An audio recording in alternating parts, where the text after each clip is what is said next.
everyone. Welcome to another edition of our Operation Gladio meets Secret Society show with WarHamster Brady. How are you today, Brady?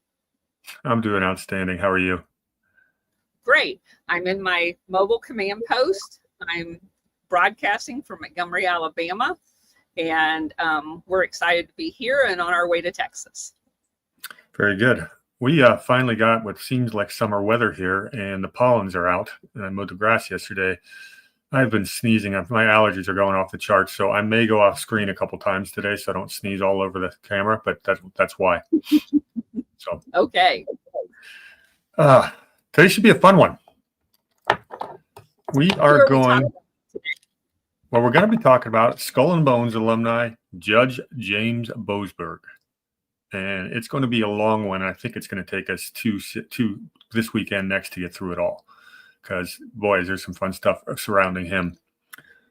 Before we get into it, how apropos is it that we named last week's session the War Pigs? And considering what's going on in the world right now? Yeah. Yep.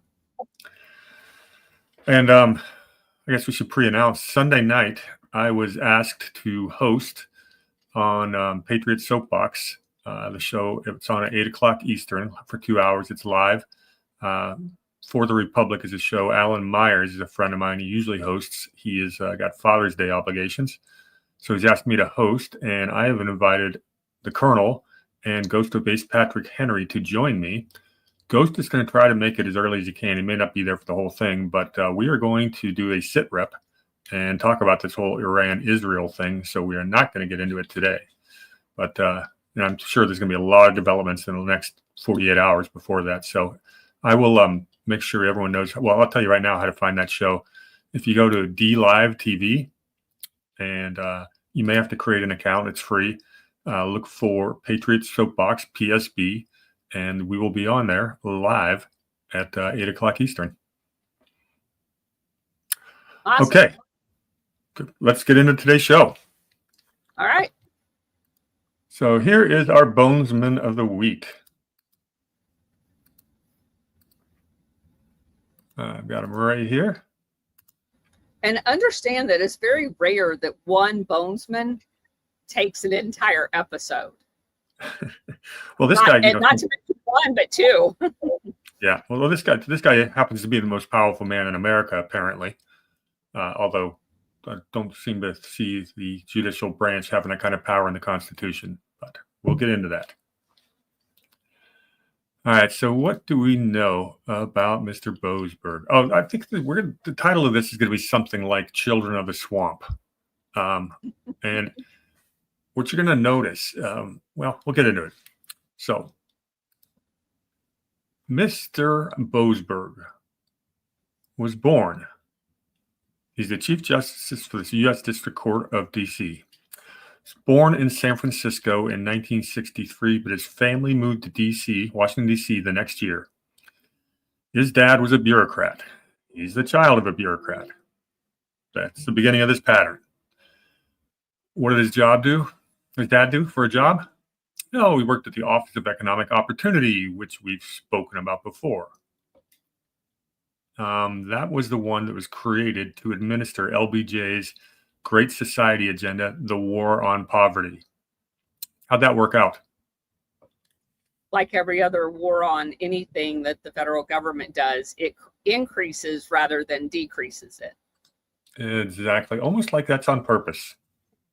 Almost. The government's just not very good at war, apparently, unless it's against people. What else do we have on Dad? Okay, let's talk more about the Office of Economic Opportunity, because we have discussed it before. Who else has been part of that? Oh, I don't know, Dick Cheney, who joined the staff of Rumsfeld in 1970. Two more war pigs. Oh, how about a guy by the name of Herbert Kramer? Why do you know him? He was from Horace Mann School. We talked about him before. He was the director of this. Remember the Horace Mann School, one of our breeding schools? Yes. So a lot of cronyism was a big part of today's theme, going into this Office of Economic Opportunity, which apparently didn't create much economic opportunity, except for the people running it. All right. I'm going to set out a theme here before we go back into Boasberg. Early in my Wall Street career, late 90s, early 2000s, it was kind of considered bad taste for companies to get all their money from the government. That's really changed. If you look at the old lists of money per capita regions, Washington, D.C. was ranked like number 12th to 15th. They were like 10 to 20. They were not number one. They are now. It's the wealthiest area, the area around D.C. And that's just changed in the last 20 years. And I've got a graphic that shows that. So there it is. We up on screen? It's coming. There it is. So this is the blue line is real median household income in the DC area, and the dotted line is real median income in the United States. And if you see back here, going back in the 1980s, it's pretty comparable, about even. And the United States was actually higher than DC. All of a sudden in 2000, 2001, the DC median household income explodes. What happened in 2001? Boy, you are sharp. I love working with you. The massive expansion of the military-industrial complex after 9/11. With the Patriot Act that was written before the event. With one of the war pigs, George Bush, giving his New World Order speech, Bonesman George Bush giving his New World Order speech 10 years to the day before the towers are hit.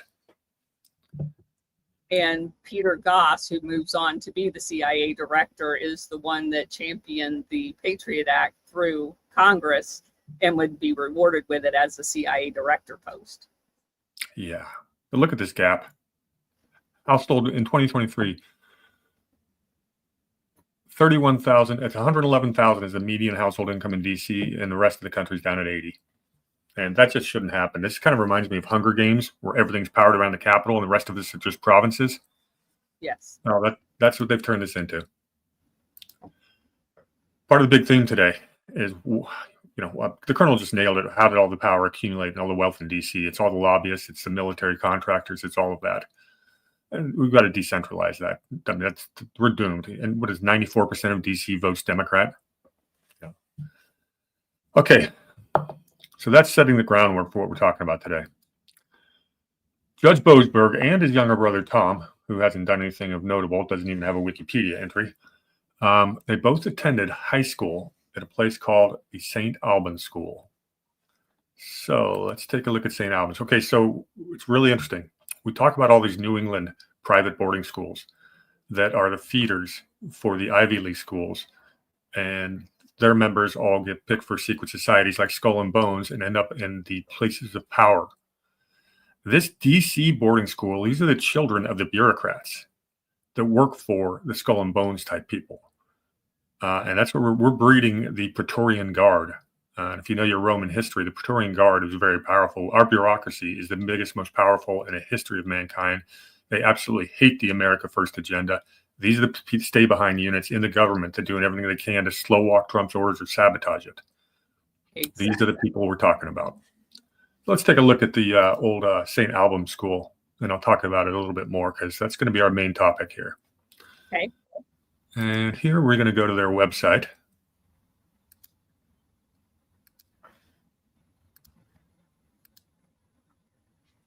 Pretty place. Look at all that acreage. Right in the heart of DC. Inside St. Albans, they've always produced a lot of good athletes. A boys' school for boys today. Jacket and ties and bright, colorful sneakers. Finding your voice, blah, blah, blah. General Sal's Chicken, what's that? Family-style lunches are at the heart of our community where students break bread and share conversations with peers in other grades. So they eat well. 5.8 million financial aid, blah, blah, blah. They brag about 43% students of color, 80% of faculty with advanced degrees. It's you get the general impression, right? Yep. So what is a St. Albans school? It's an Episcopal, once again, we've got the Protestants, college prep academy in Washington, D.C. with 570 students. Now, it's one of several private schools located on the grounds of what's called the Washington National Cathedral. The initial funding was bequeathed by one Harriet Lane Johnston, who was the niece and the first lady of President James Buchanan, and she was a prominent Washington, D.C. socialite. Buchanan was not married, so his niece became the first lady, if those don't remember. Harriet was rather wealthy, and she's the one who started this. The school opens in 1909 with 34 students. Early on, it struggled to compete with the New England boarding schools. But the Great Depression comes, and the St. Albans School isn't hurt at all because of its location. The government kept running during the Great Depression. Nobody took a pay cut in the government. Everybody else did. It's got a current endowment now at $90 million. It's about 1/5 of that of some of the bigger schools up the north. But the St. Albans School in 2015 had the highest average SAT scores of any U.S. boarding school. Wow. So, yeah. There's also a St. Albans School in England, and they have an exchange program. Oh, of course they do. Uh-huh. Well, the We St. have Albans. that interbreeding going on. Oh yeah, and the St. Albans School in England, of course, is a pipeline into Oxford. Of course it is.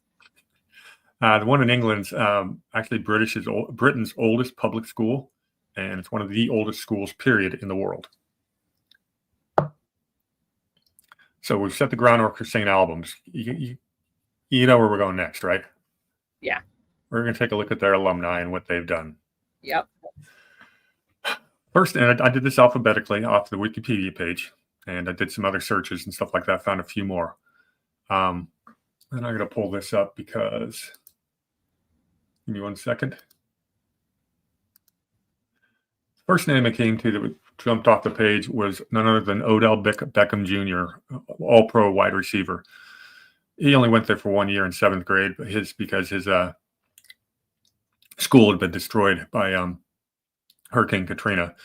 And of course, St. Albans was they really care about their sports, a lot of athletes, and they decided, hey, we got a nice super wide receiver. Let's bring him on board for a year for one football season. So that's why he was there. Next name was interesting, was a James Bennett. He became the editor-in-chief of Atlantic Monthly magazine. Which, you've read that, haven't you? Yeah. I don't read it on purpose, but I do have to do research in it. Yeah, you run into it a lot, and that's yes. what would you call it? It's pretty much a shill rag for it's propaganda. A shill rag for the deep state. I'd say pretty much directly for the Atlantic Council is what it seems like. So this guy came from there. All right, here's another fun one. Michael Bennett, current U.S. Senator from Colorado. Why did he go there? Well, his father was a State Department official. And interestingly enough, he used to work for the fellow Colorado Democrat Senator John Hickenlooper when he was the Denver mayor. So these guys both come from the Denver mafia that basically has taken over Colorado and turned it into a mini California. And his dad was USAID 79 through 81. Okay. USAID is going to be all over the show. Okay. So, holy crap. All right. Here comes a fun one. Joshua Bolten, Bolten. Are you familiar with the name? Yeah. He's a former White House chief of staff for George W. Bush. Yeah. His background's interesting. His father was CIA. His mom taught at George Washington University. He goes to this high school, then he goes to Princeton, and then Stanford Law. Becomes a professor at Princeton School of Public and International Affairs, and then becomes one of the directors on the board of the Clinton Bush Haiti Fund? Which has destroyed Haiti. Yeah. So I decided to have some fun with this.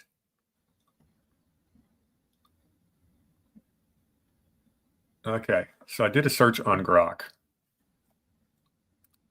And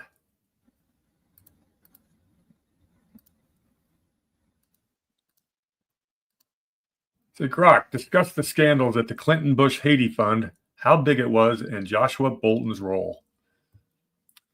Clinton Bush Haiti Fund, established in 2010 by former Presidents Clinton and Bush at the request of Obama, aimed to support Haiti's recovery after the devastating 2010 earthquake, which killed an estimated 220,000 people and caused $7.9 billion in damage. Joshua Bolten, former White House Chief of Staff, served as co-chair of the fund's board, played a key role in its oversight. Below, I discuss the scandals. We've got mismanagement and misallocation of funds. You think? Critics, including Haitian activists and researchers like Jake Johnson from the Center for Economic Policy Research, accused the CBHF of misdirecting funds towards projects that benefited foreign investors and Haiti's elite rather than addressing urgent local new needs. For example, the fund invested $2 million in the Royal Oasis Hotel, a luxury project with suites costing $200 per night in a country with a 30-cent minimum wage. This was seen as disconnected from the realities of most Haitians. You think? So a lot of those foreign businesses just coincidentally happened to donate to the Clinton Foundation. correct. And do you know what his dad was involved in? In the CIA? No, I don't. Drug trafficking. Well, gee, go figure. I find, Fred, one of the great things about the Clinton Bush Haiti Fund is it's just another example of how the swamp is neither right nor left. The false paradigm of red versus blue, they just work together and pretend to be opposite sides. Yeah. A little more on the Clinton Bush Haiti Fund. And this guy Bolten is really one of the co-directors. He's at the Caracal Industrial Park, $300 million project financed by USAID, and the Inter-American Development Bank with Clinton Foundation promoting it to investors. Have you ever heard a swampier sentence than that? No, because that interdevelopmental bank is basically the same thing as the World Bank and IMF. Yeah, all of those development banks are sketchy as all heck, and they're just promoting multinational corporations under the guise of doing charitable work. Correct. CBHF's role included identifying tenants like, say, a trading company, a South Korean garment firm. Park promised 65,000 to 100,000 jobs, but delivered only 13,000 by 2017, displacing 366 families and failing to spur sustainable growth. Critics argued it prioritized foreign corporations over Haitian priorities, with low wages, $5 a day, and allegations of bullying and sexual harassment. I wonder if they're related to the John Bolton. I looked. I think the spelling of the last name is different. Okay. The cronyism and conflicts of interests. Well, we've already talked about that. The Digicel Telecom, led by Dennis O'Brien, a Clinton Foundation donor. Sound like pay to play to you? Yes. Sounds like the syndicate at work. Right in plain sight, though. Lack of transparency and accountability, to say the least. Fund claimed to have impacted 311,000 Haitians, only created 7,350 jobs. But see, I think that's the beauty of understanding Operation Gladio is all of these things did operate in plain sight for the last 40 years, but we didn't know what we were looking at. And now, once you understand Operation Gladio, it's so easy to take that information block and stick it in to where it belongs on the spectrum of this entire operation. Yeah. What else do we have here? Just a few more. 86 million raised. How much of it laundered? Joshua Bolten's role. He was appointed co-chair alongside Laura Graham. Don't know much about Laura Graham. She's a former Clinton administration official, of course. 6-member board, including CEO Bruce Lindsay, also from the Clinton Foundation, provided policy guidance, oversaw strategy, monitoring fundraising, ensured fund disbursements aligned with the mission. I should add to that sentence also, allowed for money laundering and child trafficking. But Grok didn't want to talk about that. Correct. Okay. I think that's enough. Oh. So, if you're done, I just want to add one more thing. In an interview, I knew I had this, in an interview with Doug Valentine, who is kind of the expert on the Vietnam element of Operation Gladio, and we used his book when we were doing our world tour. Here's a quote from him. CIA officer Seymour Bolton was appointed as the CIA advisor to William Colby and later DCI George H.W. Bush. By 1973, with the establishment of the DEA, the CIA was in total control of all foreign drug law enforcement operations and was able to protect traffickers in the United States as well. And that's what Bolton did. He was the kingpin inside as a special advisor to the director of the CIA for protecting internal drug trafficking networks in the United States and controlling them overseas. So these guys are definitely Praetorian Guard. Yeah. Without a doubt. Yeah. I then asked Grok, I go, what about the human trafficking scandal? And that's where you get into the Laura Silsby case, allegations of Bill Clinton's intervention in a case involving American missionaries led by Laura Silsby, who attempted to remove Haitian children without proper documentation, indicates a cover-up or involvement of trafficking. And we've all read about that. And of course, Bill Clinton's role as special UN envoy to Haiti, he urged U.S. and Haitian governments to resolve the case quickly, emphasizing Haiti's need to protect children from trafficking while acknowledging the missionaries' possible good intentions. Gee, child trafficking, we have Bill Clinton in charge of it. And was he ever on Epstein Island? Just a few times. Yeah. All right. Can I also make a note of looking over this list of the sports and how they like their sports program? What better way to create the network into sports so that you have the ability to co-opt leading sports figures that are prototypes for our youth, but by sending them to schools like this? Yeah, that's a good point. Okay, so Bolton, when he gets done devastating Haiti, gets a job at something called the Business Roundtable. And let's see, we'll go ahead and share this real quick.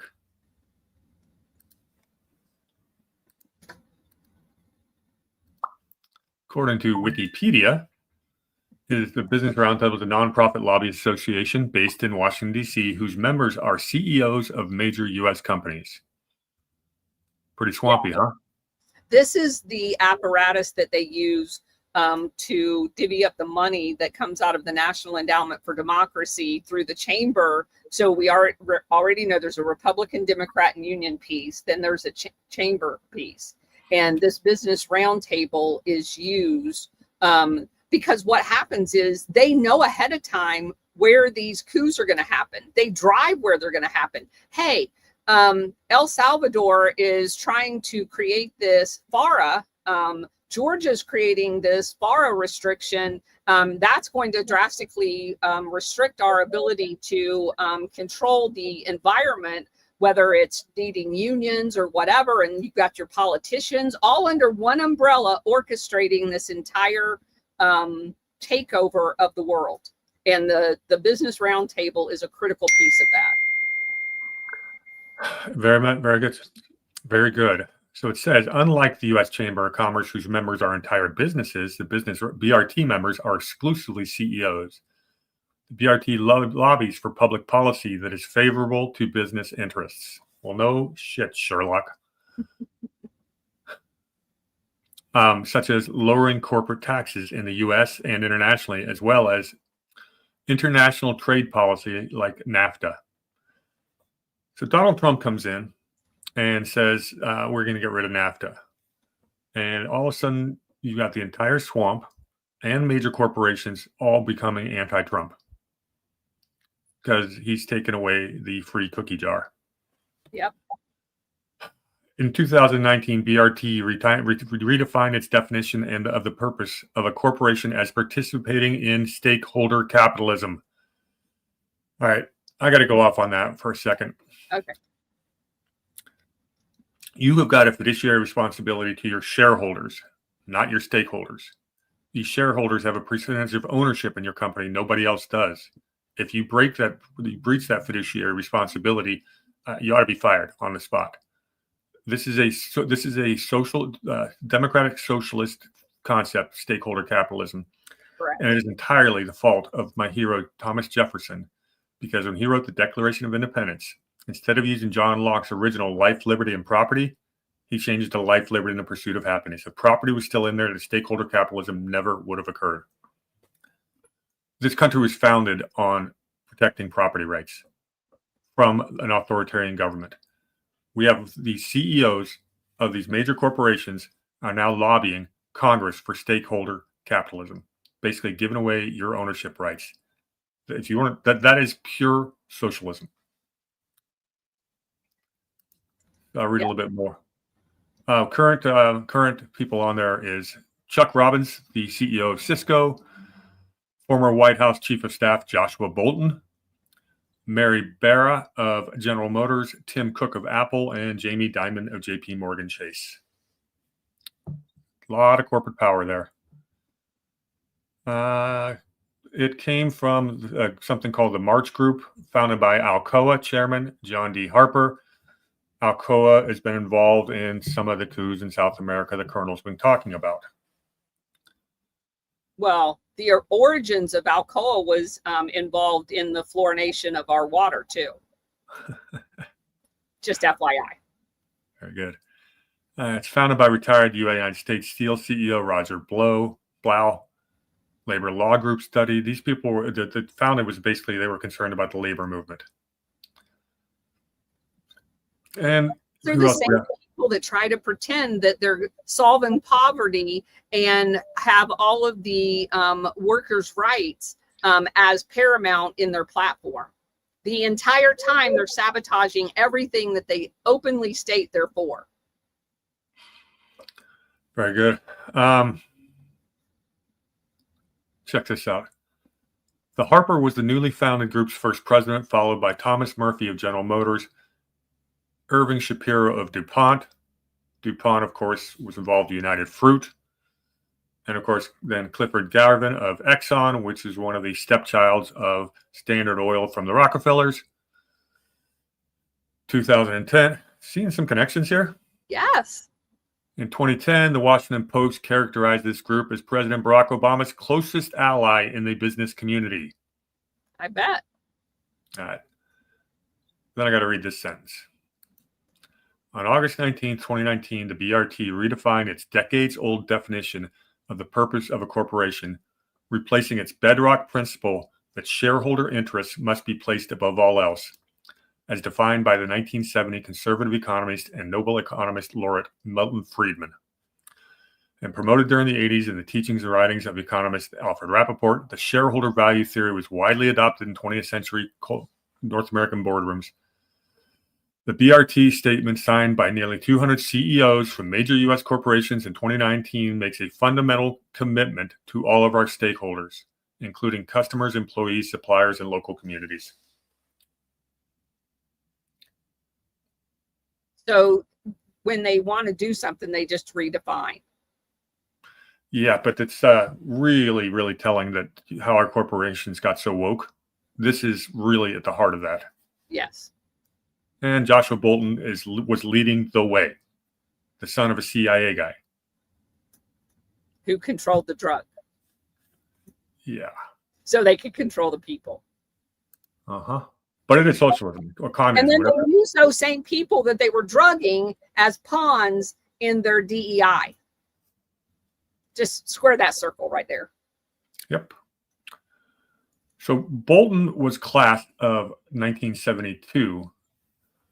1 year behind him was a gentleman by the name of Neil Bush. And we've talked about Neil before. We're going to go back to that. The thing about Neil Bush, he was named for Henry Neil Mallon of Dresser Industries. As we discussed earlier, Dresser Industries would become Halliburton. Yes. The heart of the Iraqi war. Dresser Industries is also the oil company where George W. Bush moved out to Texas and started his long CIA career. So Neil Bush is at this high school too, son of the swamp. Neil Bush is also known for the Silverado Savings and Loan debacle. That is a savings and loan out of Colorado that went under in the 80s. And as the Colonel and I have talked about many times, this is tied into a number of things, including Iran-Contra, but also our favorite bank from Pakistan.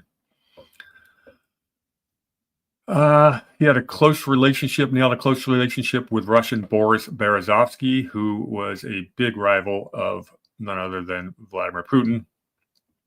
And he was the one that was basically enabling the West to come in and scarf up the resources within the former Soviet Union that got nixed by Putin. Exactly. And so Neil Bush, and this is how Bolton got his job at the Bush industry, because he was a classmate or schoolmate 1 year ahead of Neil Bush. Well, Neil stayed out of politics, but he's done pretty well in business. Got a lot of scrutiny when he made $800,000 on one day or on 3 stock trades for a company he consulted for after a new Asian client came on board. He should have done time behind bars for that and the Silverado Savings and Loan. Another note on the Silverado Savings and Loan is that one of the other co-investors was the Hinckley family. If that name sounds familiar, it's because that's where John Hinckley came from, the guy who shot Ronald Reagan. And who was Reagan's vice president? Who would have become president at the time? George Bush. I think that's a coincidence. If there was such a thing as a coincidence, it would definitely be one. Yes. Last thing about Neil is he's the founder of the George H.W. Bush Foundation for United States-China Relations. That's interesting. Isn't China our enemy? And didn't George H.W. Bush work as the gatekeeper for all businesses trying to do business in China when we opened it up in the 1970s after Rockefeller sent his minion Kissinger over to open up China? Yes. Boy. I'm sure there was a pay to play there somewhere. Just a bit. These guys just stink to high heavens. Okay, another guy from this school is William L. Borden, who was the executive director of the U.S. Congress Joint Committee on Atomic Energy. He's the guy who wrote the letter accusing Oppenheimer of being a Soviet agent. Wow. And he's the guy who wrote the doctrine titled, it's a paper, you can look it up. It's called There Will Be No Time, The Revolution in Strategy. Said a nuclear war was coming fast and the only solution was world government. Like I said, we're all out in the open. New World Order. Another alumni was Michael Collins, who's an Apollo 11 astronaut. On a side note, I was on Twitter the other day, and Alpha Warrior mentioned something about some Army major had made a tweet about a base on the moon. That wasn't an Army major. That was the Army secretary that said that. So I commented to Alpha. I said, great, now you can open up a whole nother discussion about the Apollo landing being staged in Hollywood studio. Alpha got a kick out of that one. It was good. Yep. I'm not going there. I don't know if we've ever been to the moon. I've heard both sides of that theory, and I'm not scientifically literate enough to know whether we can get through that belt or not, but thought it was funny. All right. Our next alumni is, let's do this one, Walter J. Cummings Jr. He was the U.S. Solicitor General, which is the president's lawyer who argues cases in front of the Supreme Court. So that's a big deal. And what president was he there for? What years? I don't have that down there. Eisenhower.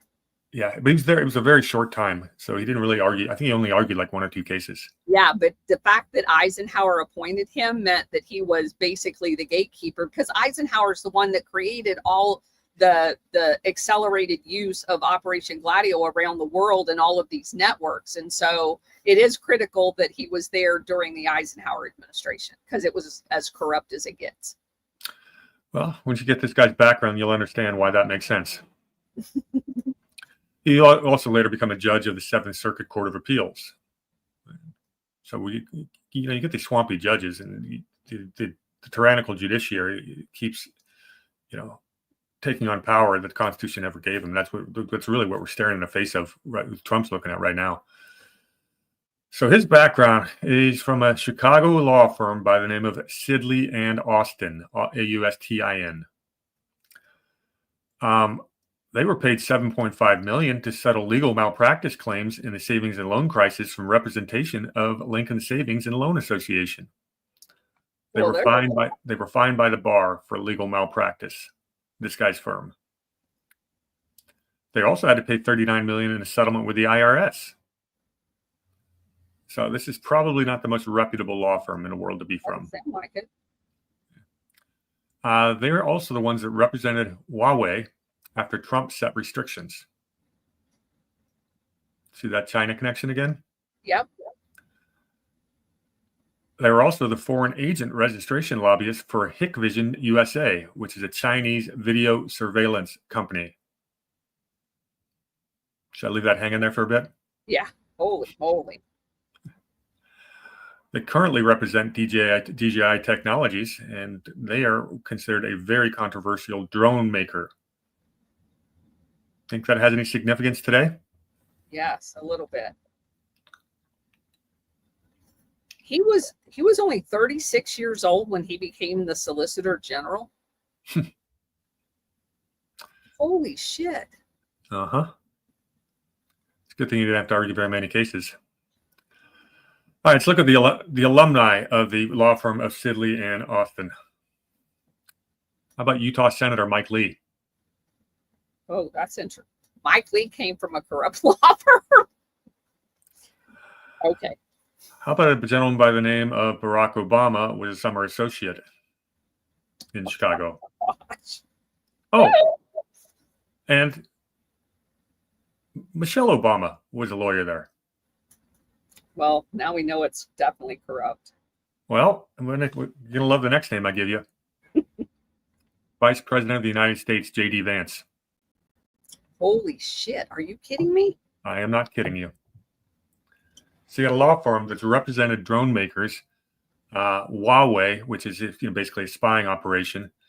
And you got J.D. Vance, who comes from the company Palantir, comes from the disciple of the owner of Palantir, which is a surveillance company digitally. And now I'm starting to ask some questions. Well, the only thing that I will say is this. If you were to put Trump's background on a piece of paper and his involvement with Ray Cohn, his involvement in the casino operations, and took it outside of what we know about Trump today, it's going to look completely different. And there's no way that these people can know all of the ins and outs of these corrupt organizations without some of them being in them. Yeah, and it's perfectly reasonable for an honest person to apply at what's considered a reputable law firm and work there for a bit and before moving on and have no idea what goes on in the upper offices. Correct. That is not. We don't do guilt by association, but we make these connections. You do need to ask the questions. It's a data point, nothing more. It is not proof of anything. Fair enough. Yep. Okay. Continuing on to our next alumni, Adrian Sanford Fisher. He was associated with the Department of War and the State Department throughout his career. So basically NATO and CIA. He went on to Princeton and then Harvard Law. So he probably knows a lot of our bonesmen. In the 1930s, this guy, he's a bureaucrat. He lived in this Arlington, Virginia house, which is known as it's a famous bachelor house known as Hockley Hall. And some of the other people that were staying there at the same time, like single bureaucrats would stay at this place. I guess it was a bit of a party set. We had none other than Bonesman William Bundy, another guy by the name of Donald Hiss, who was the brother of Alger Hiss, who was accused of being a Soviet spy. And Donald also worked at Covington and Burling, which is Dean Acheson's firm. Oh my gosh. Fun connection, huh? Yeah. That Adrian Fisher was also the legal advisor for the State Department. And keep in mind, we just finished that book about the Splendid Blonde Beast, where the legal advisor to the State Department basically drafted all of the machinations behind the scene that allowed all the Nazis to get away. That is a very, very critical position to be in. Yeah. And he was there when? Oh, during all of that shit, 49 to 53. Yeah. Before that, he was part of the orchestration of the Japanese internment plan, where we locked up a bunch of innocent Japanese Americans. We didn't want to lock up the Nazis in Germany, but we want to lock up the Japanese in America. Just go ahead and try to square that. You want to know what this guy did in World War II? What? He was the assistant to John J. McCloy. Are you kidding me? Oh my gosh. Uh-huh. Is this guy swampy enough for you? That gets better. He was involved in the Nuremberg trials. And as the colonels told us a million times over, the Nuremberg trials were fake. Most of the top Nazis never faced justice. Correct. Fisher is the guy who drafted the tribunal's memorandum on Nazi leaderships, and this is a quote: "Conspiracy to engage in crimes against peace." And his other quote: "Germans were developing an economic system which was only sensible if there should be war." Now, that's a bit of a problem, considering all of his cronies, like the Bushes and people like that, were the ones basically financing the Nazis, who were now condemning them for taking our money and building the economic system that we orchestrated, forced them into after the Treaty of Versailles, where our good friends, the Dulles brothers, were helping to craft that document to ensure that Germany would face ongoing economic ruin. Because England didn't like economic competition on the continent. My theory, at least. Until they could invest themselves. So after that period of time, he becomes joins the State Department, and he was working on all the Cold War initiatives during Truman's administration. Which basically set up Operation Gladio. Bingo. He would then become the legal advisor for the Secretary of State, known as Dean Acheson. Oh my gosh. Guy worked for both McCloy and Acheson. That's crazy. Mm-hmm. And the last note I have on him is he was involved in nuclear non-proliferation negotiations. As they proliferated, and we completely ignored Israel's capability. Well, we might find out. There's a really good debate on, God, what is his name? Let's see if I have it here. I should have it. I'm not and oh, by the way, they were actually sneaking parts over to Pakistan, the CIA was, so they could build their nuclear arsenal. Great. Ladies and gentlemen, I present to you one of the hidden architects, Adrian Sanford Fisher. This is all one high school. The children of the bureaucrats.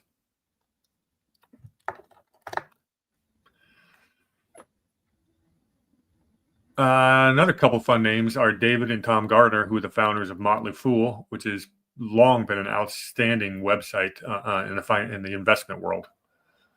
Definitely non-establishment, or at least that's how they were. I haven't read Motley Fool in years. You skipped over Harold Ford Jr. too, the Fox commentator that's the Democrat. That's crazy. Yeah, I did see that name. I didn't bring him up, but yeah. Again, that's the second major media figure we've run into here. Yeah, that's crazy. Well, and another, go ahead. You figure he's got access. He'd be a great reporter. Oh, hold on a second. Are you going to talk about Graves? Yes, I am. But Okay. I'm going to get to one guy before him because he's kind of important. Sure. The father of the internet and the king of global warming, Al Gore Jr. himself. That's so crazy. Oh, but I'm just a North Carolina boy growing up. His father was in Congress, was a congressman from Tennessee for 24 years. That's why Al Gore grew Tennessee. He's from Tennessee, right? Not North Carolina. Sorry. Yeah. It's a very old Virginia family. They moved to Tennessee. Al Gore is famous for being graduated 25th in his class in 1951. So a very average student, to say the least. He only applies to one college and gets accepted, Harvard. Now, it's interesting. If I can find this again, where Al Gore got turned on to the whole climate hoax. Give me 1 second. I got to scroll up a bit. Was while he was at Harvard, and shoot, I looked this up earlier. There's a professor by the name of Roger Revelle who made a comment that Al Gore completely distorted everything that he said, and took it and ran with it and made millions. I'm going to find that exact quote. I'll have to come back to it. Okay. But that's our buddy Al Gore. He's been in the news so much we don't have to go into too much detail. Nope. And now we're going to skip to a guy by the name of Ernest Graves Jr., who was the director of the DSCA, also known as the Defense Security Assistance Agency. What does the Defense Security Assistance Agency do? Well, officially, it facilitates foreign military sales and contracts. And the colonel is going to tell us what they really do. So this was actually a shock to me. I looked this guy up a while back because he was part of the Manhattan Project too. And the Defense Security Assistance Agency actually is responsible for supposedly doing all of the military to military contracts. So they're very, very powerful.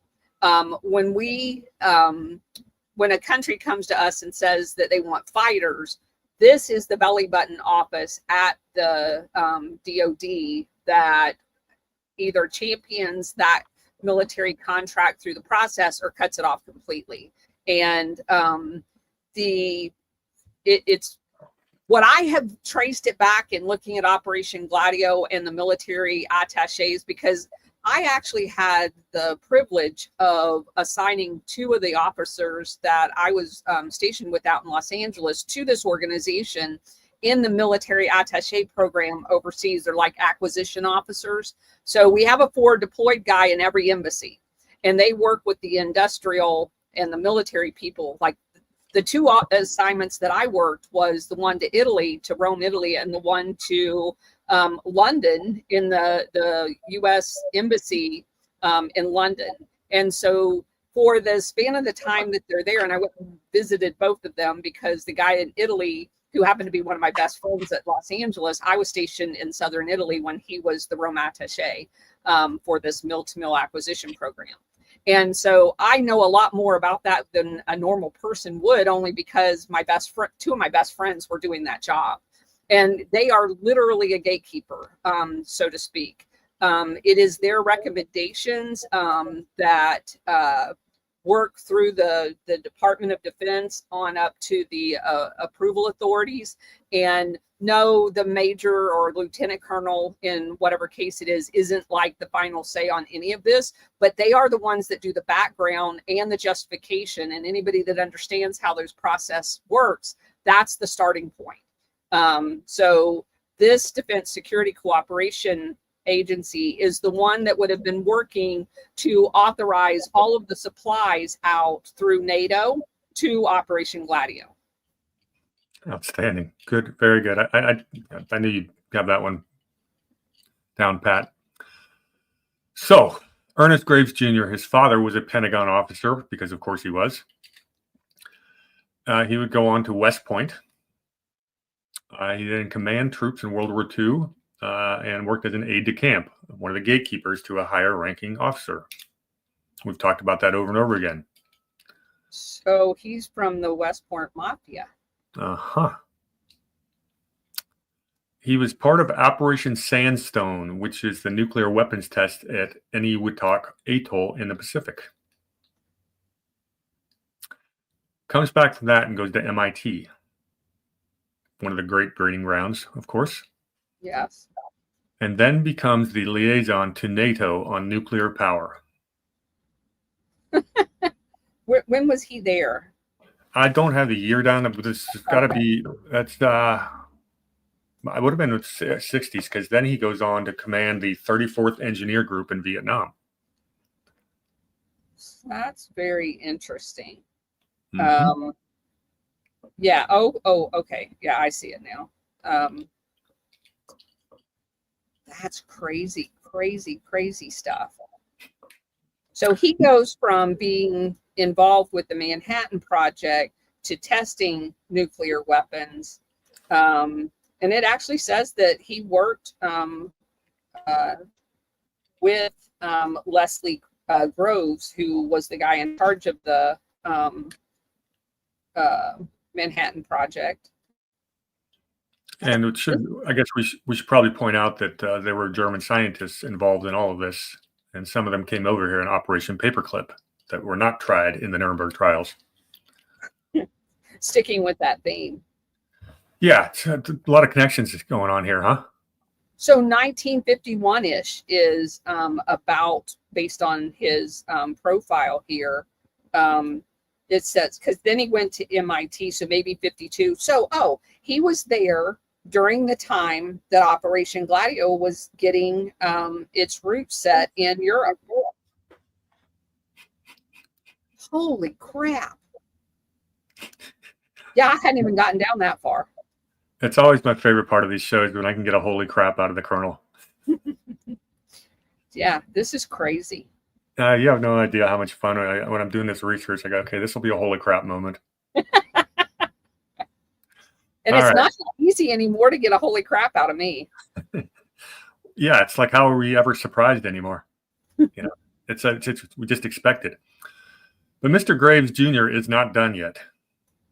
So he goes off and becomes a consultant at CSIS, which is the Center for Strategic and International Studies. And that is one of the world's biggest military think tanks. It is a huge part of post-Cold War planning. What were our plans post-Cold War? How do we treat the former Soviet Unions, former Soviet states? As the boogeyman. Mm-hmm. And we decided to rape the resources. Yep. You're not going to believe who the CSIS gets its funding from. Who? Well, I'm just going to give you a list. Tell me if you think there's anything in common with these.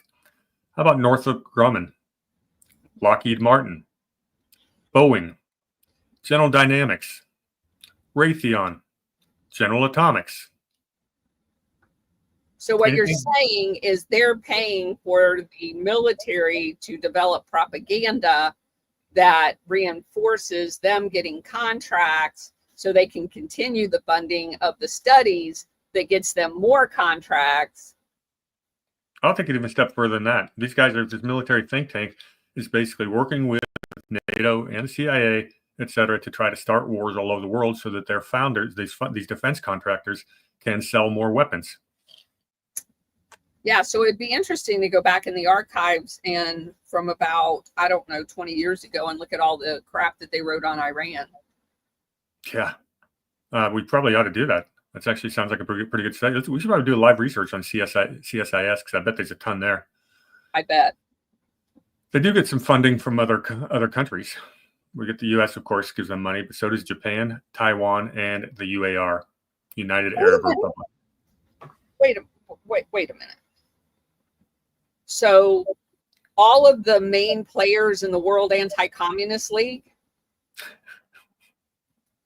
Are you kidding me?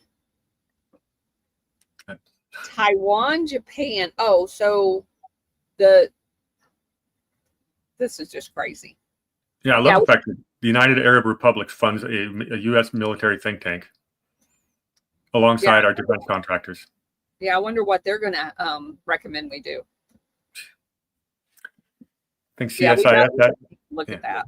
Yeah, we're going to have to do that. Maybe we'll do some homework on that before our Sunday night show. Okay. That sounds like a good idea. Good job. So that's Mr. Ernest Graves Jr. But we're not done yet.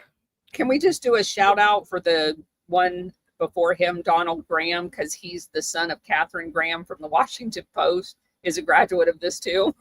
Just throwing that out there. Yeah. Well, the bureaucracy's newspaper got to have a connection. They're of course in this ball. Yeah. Well, and they all live in this DC bubble.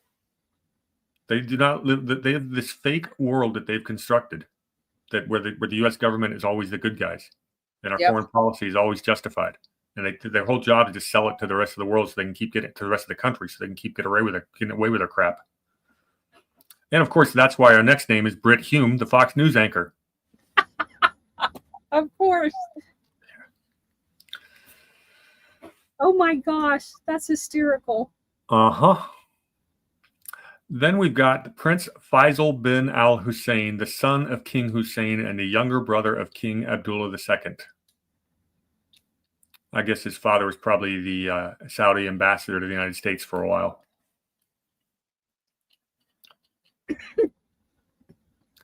Think Saudis had anything to do with 9/11? Just a little bit. Mm-hmm.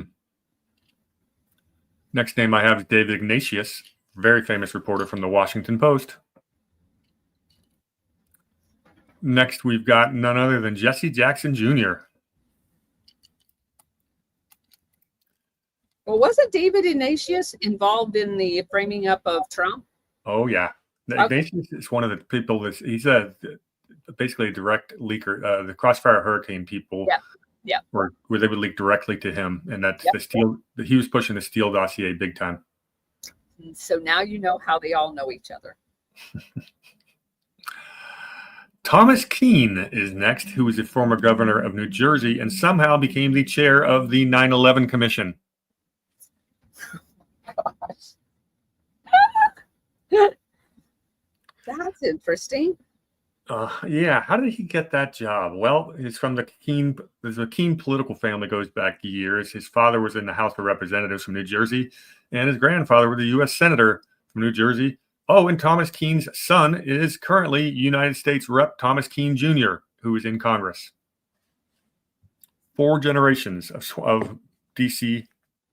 congressmen, but none of these people spent more than 10 minutes in New Jersey. Well, if their kids are in a school here, probably not. Yeah. But how did this guy become the chair of the 9/11 Commission? And what did the 9/11 Commission... 4 generations of corruption. Yeah. And what did the 9/11 Commission conclude? A bunch of errors. And something completely not even feasibly possible. Yeah, something not based on... It was a cover-up. Yeah. How many people we seen... who were the investigators? Wasn't Bob Mueller involved in that as well? Yeah. Well, that's funny because the next name on our list is none other than John Kerry. Yeah, we talked about him going to one of the schools in New England. He did that too. John Kerry is one of the swampiest of the swampiest. Holy crap. He went to the, John Kerry also went to the Phillips School in Exeter. And I was just in Exeter last night at a Liberty Group meetup. And I didn't get there early enough. I wanted to go see the school while I was there, but I'll do it next month. I'll get there about half an hour early and go take a tour. And when John Kerry was at that school, he was a lacrosse teammate of none other than Robert Mueller, who covered up 9/11. Interesting stuff. All right, this guy's next one's fun. Guy by the name of Justin Rockefeller, class of 98. He is the son of J. Rockefeller, the West Virginia senator, which is why he was in D.C. His mom is interesting, Sharon Percy Rockefeller, because his maternal grandfather was U.S. Senator Charles H. Percy from Illinois, who, of course, was on the Senate Foreign Relations Committee. And his daughter marries into the Rockefeller family, who influences foreign policy for their own personal benefit. Did I tie that together okay for you? Yep. Well, here's what's interesting. I've never met Justin, but I could have, because he's the global director of Adipar, which is a finance tech company for family offices and managing high net worth people's individuals. I used that software for almost a decade and was invited to a number of their company events. I never went, but I bet if I'd gone there, Justin Rockefeller might have been there. So that's when it kind of jumped off the page on me. Adipar is fantastic software. He also co-founded something called The Impact. And what The Impact is, it's from my world, a group of family offices. And for those of you who don't know, family offices manage the money, all of the finances, not just the financial advisor. We do their taxes, estate planning, everything financial for very wealthy multi-generational families. That was the firm that we co-founded in 2020. We got into the family office business with some of the founders of I can't say the name of the company, but you know who they are. And we got shut down for 2 years because our clients were international and we couldn't travel during the COVID lockdown. So 2 years we got shut down, restarted it. And by then I was doing other endeavors and was sick of it. So I walked away from the business, but that's the family office. So I know what this guy does really well. And The Impact is kind of the upper echelon of family offices. And this guy's basically co-founder of it. Justin Rockefeller, of course, is also a member of the Young Presidents Organization, the World Economic Forum, Davos, and the Milken Institute. Now, he graduated in 98, which would make he's about 40 years old right now. But he's a Rockefeller, so a lot of doors open for him. Next name I have on here, of course, is James Roosevelt II, the eldest son of FDR. Interesting. James Roosevelt will actually be he was in the House of Representatives for almost a decade in the 50s and 60s. And the other thing notable about James Roosevelt is that he also attended the Groton School. Yeah. A lot of the Roosevelts went there. And then, of course, I didn't even take any notes here because I know you're going to cover this guy. Kermit Roosevelt III went to school there. So he's actually very interesting. Obviously, he's the son of Kermit Roosevelt Jr., who is the CIA agent that overthrew the Shah or the Mossadegh in Iran and many other operations. What's interesting about this guy is that he follows our typical, he was at Harvard, then he went to Yale Law School. He was a law clerk for David Souter. And he worked at a law firm called Mayer Brown. And if you do what WarHamster is notorious for, and you look at where their offices are, they have 27 offices throughout America, Asia, Europe, Middle East. Their largest ones are in Chicago, Washington, D.C., New York City, Hong Kong, and London, which is all of the hotspots for CIA money operations and drug trafficking. Mayer Brown was founded in Chicago, and one of its first major clients was Sears and Roebuck. And if you research Sears and Roebuck, the guy that was in charge and created Sears and Roebuck was intimately involved in intelligence gathering pre-CIA. He had his own intelligence operation. The guy was like he had his own mini CIA before the CIA. So this is just, again, as we've been saying, I'm sure it's just another coincidence. He also, one of the lawyers from that firm, worked to get the transcripts from former Secretary of State Henry Kissinger, basically to write a book. But listen to who some of their alumni are. Lori Lightfoot was a lawyer at this law firm. I was like, are you kidding me? And there's also a whole bunch of other people that people wouldn't necessarily recognize their name, but Toby Moffett was from Connecticut as a U.S. congressman. There's a U.S. ambassador and a U.S. trade representative to the WTO, Michael Punty. But this one, where did he go? Was the one I found most interesting. You have David McIntosh, the co-founder of the Federalist Society and the Club for Growth, from this this law firm. But if we go back to, there was one of them that was from, now I'm not going to see it, that had ties to the World Wildlife Fund from this organization as well, which, as everyone knows that follows me, that has a huge connection to the Operation Gladio and how they acquire property and designate them as national parks and then put terrorist training camps on them. So, yeah, it's a very interesting, but at least he wasn't in the CIA. He broke a trend. There you go. It's interesting that you mentioned Sears, because Judge Boasberg was class of 1985. One of the names I skipped over because he isn't all that interesting was a guy by the name of Edward S. Lampert, who was a bonesman, 1984. He just happens to be the chairman of the Sears Holdings Corporation. Oh, yeah, not good. Uh-huh. So my ears perked up when you mentioned Sears because I just read about it. Yeah. Okay, let's get back to. Yeah, because there's a couple more. There's a guy down here. Are you going to do Russell Train? I wasn't. All right. Well, I'm just going to say that he's the former director of the EPA, which we know is part of the problem. And he was also the founder chairman, one of the founder chairmans of the World Wildlife Fund. Very good. He didn't jump off my page. Next name I'm going to go is, I should save this one for last. I'm going to. So I'm skipping over this one. Give you a couple of easier ones. We've got a Gore Vidal, who we've discussed. Gore Vidal, also, we talked about him because he went to Phillips Exeter, the Phillips School in Exeter, the one I was almost at last night. Yep.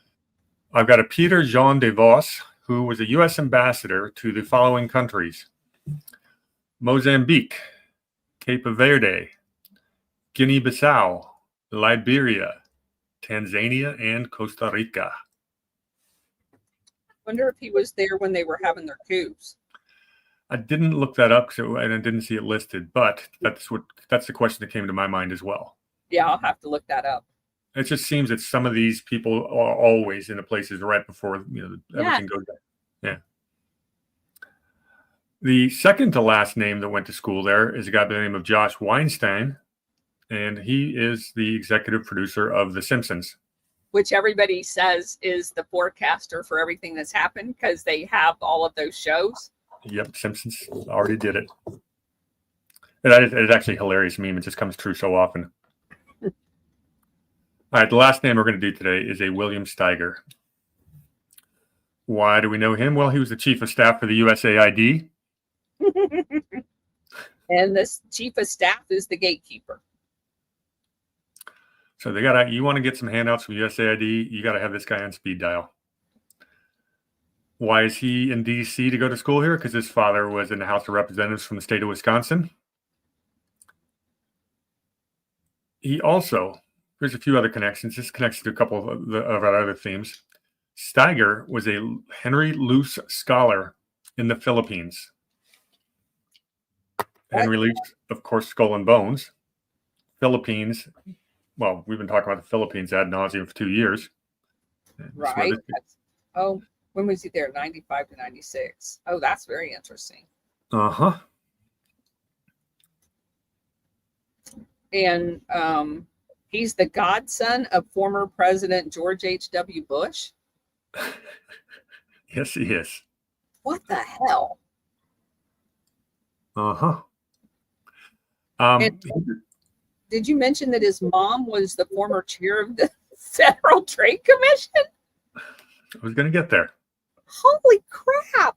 How could you get any more swampier? So here's some of the policies he pushed for. He wanted a policy that required U.S. government scientists to be cleared by political appointees. They freaking politicized our science. You are not going to be a U.S. government science unless you are going to find the answers that we want you to on things like global warming. Oh, how do you get? Yep, that's exactly what that is. This is how our politicians control the science. And this guy's right at the heart of it. He also was the guy who blocked the WHO plan to combat obesity, arguing that the link between marketing high-fat foods and obesity was unproven, as was the role of veggies and fruit. And that's because he was closely connected to the U.S. sugar and food lobbies. Well, of course he was. Yeah, this guy's the anti-Bobby Kennedy. Sounds that's a good way of putting it. Mm-hmm. He also was on a global fund to fight AIDS. So he's a very close friend of Fauci's. Without a doubt. And how'd they do in fighting AIDS? Did I say fighting? I mean causing AIDS. Yeah. And the last thing I'll say is he was the HHS liaison to the National Security Council and the State Department. When was that? Rather recently. Oh, you mean during COVID? I don't know. Let's see if I can find that for you. Because that even in the lead up to COVID, he would have been the person that planned COVID then, because the National Security Council is the ones that plan all of these covert operations. Give me one second. That's pretty freaking crazy right there. That his whole career. I gotta show you a picture of him. Yeah, let's do that. He's definitely a stereotypical person that you would think.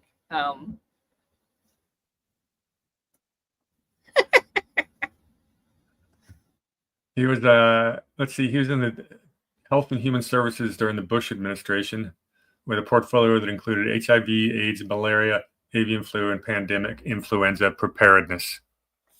There you go. Uh-huh. Enough said. There's a Luce Scholar.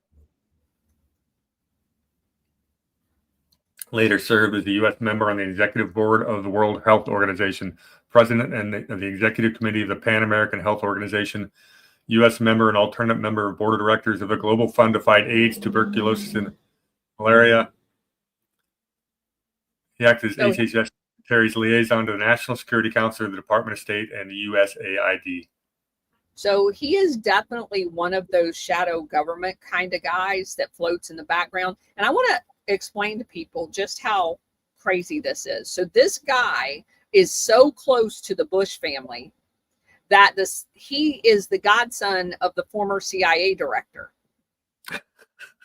George H.W. Bush. He's the godson of George H.W. Bush and works for George Bush, the son. So you got a son and a godson working together on HIV, malaria, Asian flu, and pandemic influenza preparedness, which in real speak is how we're going to use all these things to kill people. Yeah, and that's it's just that this last guy is just a perfect example of how the swamp works. And as we said, these breeding grounds up in the Northeast, New England, are the ones who are. This is the royalty. That's the nobility. This is the Praetorian Guard going to this DC swamp.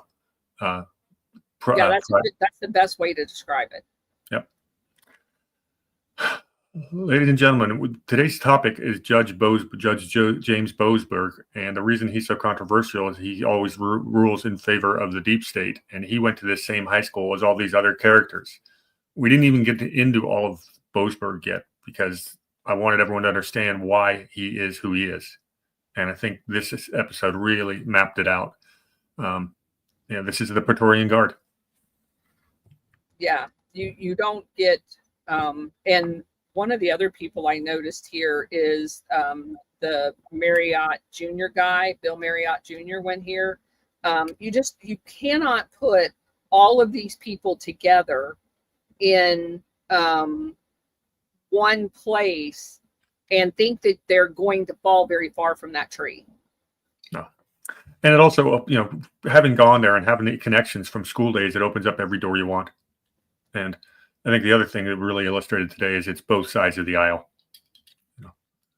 More clearly than most people could have done.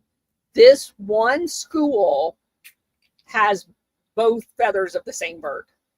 100%. Well, that's all I have for today. Okay.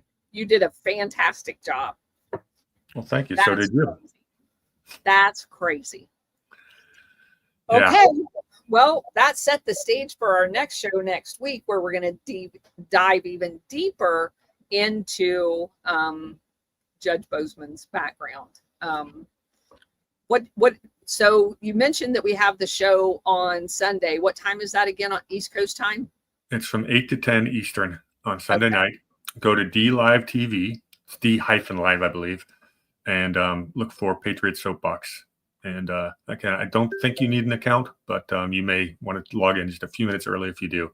And again, it's free, but it's a good show. There's usually about 500 to 1,000 people watching. And it's a pretty active chat. That's one of the reasons I really enjoy doing that show is they got some regulars there and they got some pretty knowledgeable people. So it's a lot of fun to do. Well, if we bring all of our regulars, they'll have a lot of fun interacting with each other. Yeah, that'd be great. And there's some other good hosts on Patriot Soapbox. I occasionally, during the day when I'm working, I always have something going on in the background. That's one of the channels I'll hit up from time to time. Cool. There are some good hosts. There's some others I would call them second tier or conspiracy, way out in the conspiracy land. But overall, I think it's a pretty good channel, and I like the people. Awesome. All right. Well, that'll conclude our show today. Thanks for everybody being here in the chat. I appreciate it. And thanks for bringing the fire, Brady. Thanks for bringing the fire right back. Cheers, everyone.